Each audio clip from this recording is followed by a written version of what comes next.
Bueno, la situación del COVID, Vero, en la República Argentina, ¿cuáles son los resultados después, por ejemplo, del confinamiento estricto que tuvo lugar en la República Argentina semanas atrás? Por eso ya estamos saludando a Rodrigo Quiroga, es investigador del CONICET, está en la provincia de Córdoba. Rodrigo, gracias por estos minutos. Hola, un gusto hablar con ustedes. Igualmente, Buen día. Rodrigo, decíamos, ¿no? Teniendo en cuenta lo que fue la República Argentina semanas atrás con el confinamiento estricto, ¿ya están esos resultados, digo, de un confinamiento que tenía como objetivo, obviamente, evitar contagios y muertes desde ya? Sí, tal cual. Claramente hemos visto un efecto importante del confinamiento sobre el número de casos que han bajado de manera significativa, sobre todo en el AMBA, pero en las provincias hay una situación dispar, ¿no? Obviamente el cumplimiento de estas medidas se ha controlado poco y nada en algunas provincias, bueno, y eso claramente se ve en las curvas, digamos, de contagios.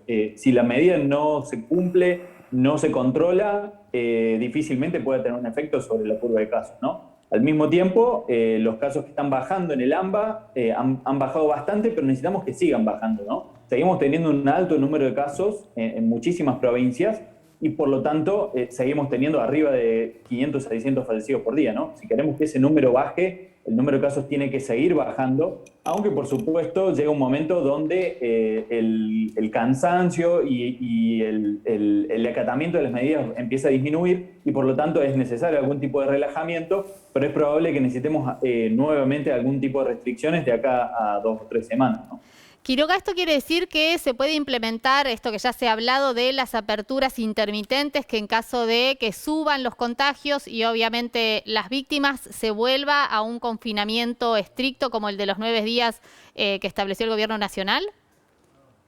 Sí, bueno, este plan de ASPI o aislamiento selectivo, planificado e intermitente es una idea que comenzaron a trabajar algunos investigadores del CONICET, como Rodrigo Castro y Ernesto Kaufman. La verdad que es muy interesante y podría realmente tener un impacto importante sobre la curva, pero una parte central de esa estrategia es justamente que sea planificado, ¿no? Es decir, que nosotros ya sabemos de antemano cuándo se va a volver a cerrar y no se aplican los aislamientos en base a lo que pasa con los casos, sino que ya sabemos de antemano cuándo lo vamos a hacer, ¿no?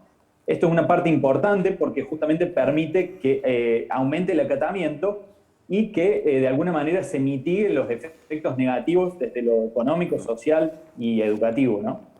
Rodrigo, vos estás en la provincia de Córdoba, lógicamente hablás para toda la República Argentina, situación COVID en el país, pero particularmente, ¿cuál es la situación hoy en la provincia de Córdoba, que a diferencia, por ejemplo, del AMBA, tuvo diferentes medidas en lo que tiene que ver con las restricciones? Bueno, ahora hay restricciones muy estrictas, por ejemplo, no hay presencialidad en los colegios cuando hace semanas atrás sí y acá no había. En fin, ¿cuál es la situación hoy de Córdoba, digo, para que poder entender por dónde está pasando la pandemia en esa zona del país?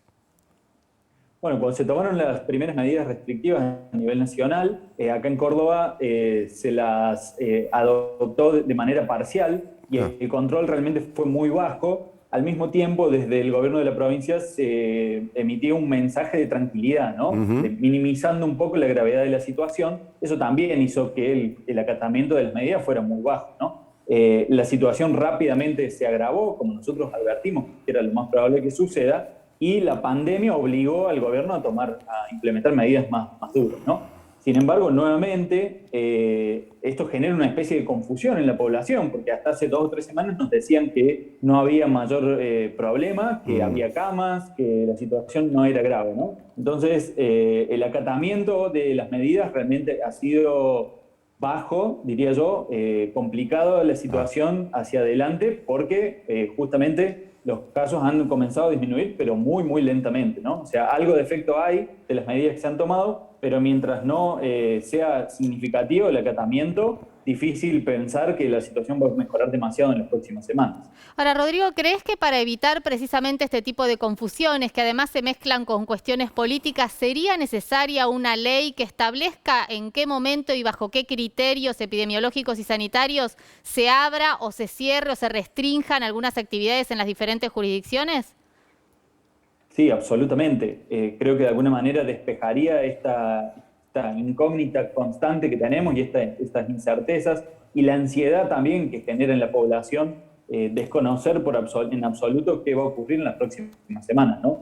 Justamente por eso creo que es tan interesante la parte de la planificación de los aislamientos selectivos y intermitentes y planificados, y de alguna manera la ley generaría un efecto similar, ¿no? De dar algún tipo de certeza y de no estar discutiendo en el momento la necesidad o no de ciertas medidas, si ya estuviera establecido más o menos cuál va a ser el plan de acción, ¿no? De acuerdo a la situación.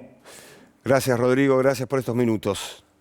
Muchas gracias a ustedes. Rodrigo Quiroga, investigador del CONICET, nos estaba ayudando a entender por dónde justamente está pasando Ibero el COVID.